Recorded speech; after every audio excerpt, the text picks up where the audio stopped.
எழும்பூர் தொகுதியில் திருச்சி பால்பனை துவாக்குடி சர்வீஸ் ரோடுங்கிற திட்டம் வந்து கடந்த 3 வருஷமாக முடக்கப்பட்டிருக்குது. இதுக்கு முக்கிய காரணம் வந்து நம்ம தமிழகத்தின் அமைச்சராக இருக்கிற ஏவாவில் அவர்கள் உயர்மட்ட மேம்பாலம் கொண்டு வருவேன் என்று கூறிக்கொண்டு இந்த திட்டத்தை முடக்கி வைத்துள்ளார்கள்.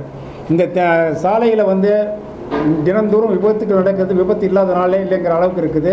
ஏற்கனவே கிட்டத்தட்ட 1000க்கு மேற்பட்டவர்கள் இறந்துருக்கிறாங்க, 5000க்கு மேற்பட்ட விபத்துகள் நடந்துகிட்ருக்கு. இந்த சாலையில் தினமும் 1 லட்சம் பேர் வந்து பயணிச்சுட்டு இருக்கிறாங்க. அப்படிப்பட்ட சாலையில் வந்து தினமும் உயிர் பயத்தோடு தான் ஒரு மரண சாலையில் பயணிக்கிற மாதிரியான ஒரு நிலையில் தான் நாங்கள் வந்து அந்த பயணிச்சுட்டு இருக்கிறோம். ஸோ இந்த மாதிரியான ஒரு பாதிப்பு இருக்கிற ஒரு நிலையில் இந்த சர்வீஸ் ரோடு திட்டத்தை உடனடியாக கொண்டு வரணுங்கிறது தான் கிட்டத்தட்ட ஒரு 13 வருடங்களாக நாங்கள் போராடி கொண்டு வரணும் அப்படிங்கிறதுக்கு. இதை வந்து இன்னும் கொஞ்சம் வலிமைப்படுத்தணும் அப்படிங்கிறதுக்காக இப்போ சமீபம் ஒரு 2-3 மாதமாக முதலமைச்சருக்கு ஒரு மனு அனுப்பணும் அப்படின்னு சொல்லிட்டு இந்த பகுதி மக்கள்கிட்ட கையெழுத்து இயக்கம் ஒன்று ஆரம்பித்தோம். கையெழுத்து இயக்க ஆரம்பித்து கிட்டத்தட்ட ஒரு 18,300 கையெழுத்துக்கள் வாங்கியிருக்கோம். அது மட்டும் இல்லாமல் இந்த பகுதியில் உள்ள ஒரு கிட்டத்தட்ட 38 நலச்சங்கங்கள் வந்து இந்த சர்வீஸ் ரோடு வேணும் அப்படிங்கிற கோரிக்கையை வலியுறுத்தி ஒரு லெட்டரும் கொடுத்துருக்காங்க. அந்த கோரிக்கையை நலச்சங்கம் கொடுத்த கோரிக்கை மனுவும் பொதுமக்கள்கிட்ட பெறப்பட்ட கையெழுத்துக்களும் இன்று வந்து பதிவு தபாலில் முதலமைச்சருக்கு அவங்க அனுப்பிச்சி வைக்கிறது. அது ஒரு நிகழ்வு இன்றைக்கு நடக்குது. இந்த ப்ரெஸ் மீட் முடிஞ்சதுக்கப்புறம் அதை அனுப்பிச்சி வச்சுருக்கோம், பதிவு தபால் அனுப்பிச்சி வச்சுருக்கோம். இப்போ இந்த சர்வீஸோட பொறுத்த வரைக்கும் சமீபத்தில் ஒரு 8 மாதத்துக்கு முன்னாடி தமிழகத்தினுடைய 2 அமைச்சர்கள் மாண்புமிகு அன்பில் மகேஷ் பொய்யாமொழி அவர்களும் மாண்புமிகு KN அவர்களும் திருச்சி மாவட்ட ஆட்சியர் அலுவலகத்தில் இந்த சர்வீஸ் ரோடு திட்டத்தில் கட்டாயம் கொண்டு வருவேன். உயர்மட்ட மேம்பாலம் என்பது 3000 கோடி ப்ராஜெக்ட்டு, இதுனா ஒரு 1000 கோடியில் முடிஞ்சிடும். அதனால் நிச்சயமாக நான் அதுக்கான வேலையை பார்க்குறேன், நிலம் கையை எடுத்து பணியை வந்து செய்கிறேன்னு சொல்லிட்டு 8 மாதம் இப்படி உறுதி அளித்தாங்க. ஆனால் அந்த பணி எதுவுமே துவக்கவே இல்லை. அதுக்கு மாறாக கடந்த 22/3/2024 திருச்சி சிறுவனூரில் ஒரு திமுக கட்சி வேட்பாளர்களுடைய அறிமுக கூட்டத்தில் முதலமைச்சர் அவர்கள் கலந்து கொண்டாங்க. முதலமைச்சர் அவர்கள் கலந்துட்டு இருக்கும்போது ஒரு அறிவிப்பு கொடுத்தாங்க. திருச்சி பால்பள்ளிலேருந்து துவாக்குடி வரைக்கும் உயர்மட்ட சாலை அமைக்கப்படும் அப்படின்னாங்க. கூடவே உயர்மட்ட சாலை அமைக்கும் போது கூடவே அணுகு சாலையும் அமைக்கப்படுங்கிறது உறுதிமொழி கொடுத்துருக்காங்க. ஆனால் முதலமைச்சர் அவர்களுக்கு அறிவித்த அந்த திட்டமானது புதிய திட்டம், ஏற்கனவே உள்ள திட்டம் கிடையாது. புதிய திட்டம்னா அது 3000 கோடி 4000 கோடி இப்போ திட்டமானது. அதற்கான ஆயத்த பணிகள், அதற்கான அரசாணைகள், அதுக்கான வேலையெல்லாம் பார்த்து திட்டம் தொடங்கப்பட்டு முடிக்கிறதுக்கு 6-7 வருஷத்துக்கு மேலே ஆகும். அது வந்து தொலைநோக்கு பார்வையோட கூட திட்டம். அது அந்த திட்டத்தை அறிவிச்சிருக்காங்க. ஆனால் இந்த திட்டம் அறிவிச்சதுனால என்ன இந்த மக்களுடைய ஒரு குழப்பம் இருக்குனாக்கா, ஏற்கனவே உள்ள சர்வீஸ் திட்டத்தை இவங்க வந்து இந்த முதலமைச்சரை கைவிடுற நிலையில் வந்துடுச்சு அப்படிங்கிறது மிகுந்த மனவேதனையோடு இந்த மக்கள் இருக்கிறாங்க.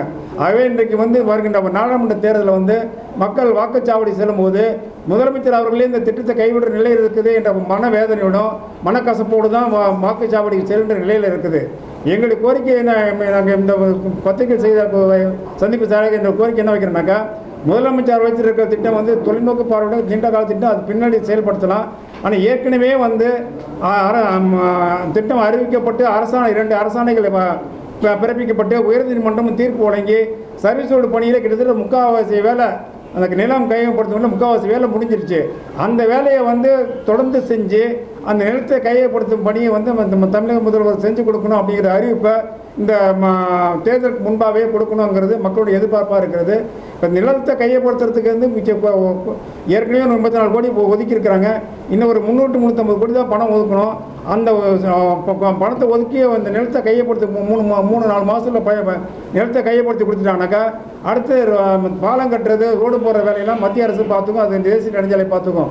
ஆகவே தேர்தலுக்கு முன்பாகவே வருகின்ற 19ஆம் தேதி நடக்கின்ற தேர்தலுக்கு முன்பாகவே தமிழக முதல்வர் அவர்கள் ஏற்கனவே அறிவிக்கப்பட்ட திட்டத்துக்கான நிலம் கையகப்படுத்துவேன், நான் நிச்சயமாக செய்வேன் என்ற அறிவிப்பு வழங்கினால் மக்கள் மகிழ்ச்சியோடு இருப்பார்கள் என்பதை இந்த நேரத்தின் மூலமாக நான் தெரிவித்துக் கொள்கிறோம். அதற்கான அறிவிப்பையும் தமிழக முதல்வர் வழங்க வேண்டும் என்று இந்த சந்திப்பின் மூலமாக நான் கேட்டுக்கொள்கின்றோம். என் பேர் சக்திவேல், தலைமை ஒருங்கிணைப்பாளர், சர்வீஸ் ரோடு மீட்பு கூட்டமைப்பு. பல்வேறு போராட்டங்கள்லாம் பண்ணிருந்தீங்க. தேர்தல் வந்து இந்த கோரிக்கையை தேர்தல் முன்னாடியே கொண்டு வரணும்னு சொல்றீங்க. அதனால அது தேர்தலை புறக்கணிக்கிறது அந்த மாதிரி தேர்தல் புறக்கணிக்கிறது அப்படிங்கிற அறிவு கிடையாது. நோட்டாக்க போடுறது மக்கள் மத்தியில் வந்து நோட்டாக்க போடணும், புறக்கணிக்கணுங்கிற கோரிக்கைகள் நிறைய வந்துச்சு. அதை வந்து இந்த ஜனநாயக நடைமுறையில் வந்து நம்ம அதை வந்து தடுக்கிற வேண்டாம் அப்படிங்கிற மாதிரியான முடிவு எடுத்துருக்குறோம். ஆனால் அதே சமயத்தில் இந்த தேர்தல் சமயத்தில் வந்து எதுக்காக இந்த சொல்கிறோம்னாக்கா, நம்ம இந்த சர்வீஸ் ரோடு இல்லை அப்படின்னாக்கா நிச்சயமாக அந்த பாதிப்பு வந்து அந்த ஆளுங்கட்சிக்கு ஏற்படுத்தும். அது அப்படி ஒரு நிலைமை இருக்குது. அதை புரிந்து கொண்டு இந்த ஆளுங்கட்சி வந்து அந்த சர்வீஸ் ரோடு திட்டத்தை அவசியம் கொண்டு வரும் அப்படிங்கிறத வந்து உறுதியளிக்கிறதுக்கு கேட்டுக்கொள்ளுங்கிறது தான் எங்களோட நோக்கம்.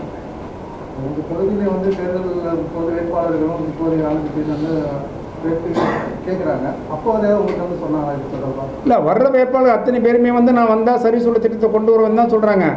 பட் நமக்கு வந்து இப்போ ஆளுங்கட்சியாக இருக்கிறவங்க தான் இப்போ வந்து இப்போ மற்ற கட்சிகள் என்ன வாக்குறுதி கொடுக்குறாங்கிறத விட ஆளுங்கட்சியாக இருக்கிறவங்க தான் செயல்படுத்த வேண்டிய காலகட்டத்தில் இருக்கிறாங்க. ஏன்னா நிலத்தை கையப்படுத்த வேண்டிய அந்த இது வந்து பணி வந்து தமிழக அரசுகிட்ட இருக்குது.